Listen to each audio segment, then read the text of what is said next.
This poem is, I guess it's kind of, has been called a signature piece of mine. Again, another East Vancouver poem. It's called Party Like It's the End of the World. Yeah. Yes. Today feels like the day after the end of the world party.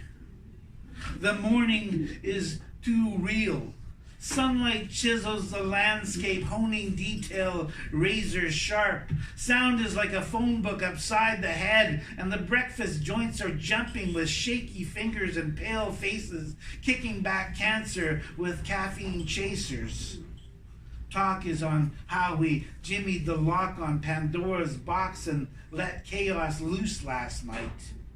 Whether we plan to live forever or die tomorrow, we carried on the same. We are people full of unfinished todays and indebted tomorrows, and last night it was to hell with it all as we bojangled along sidewalks of trouble, pushed by the moon and the gut emptiness of desperation and hard luck.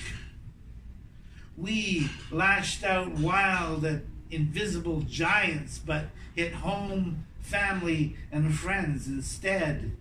And so today our churches are full of silent repentance, shame, the incense hanging. And our beds are full of fitful sadness sleeping, and we are afraid to wake to remember how we hurt the only people who ever truly took us in.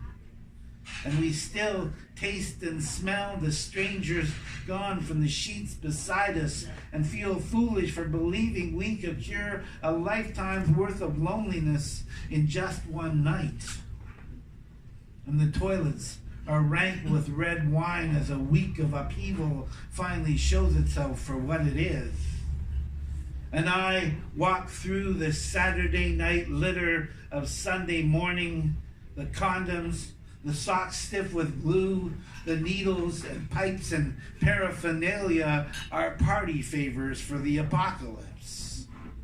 And the day will drag on in spite of our stopped hearts, and dusk will come again like a slow, certain blindness. And whether we plan to live forever or die tomorrow, what we have done and seen will never be enough, and we will rail against ourselves one more time. My part of town knows how to do it right, how to party like it's the end of the world.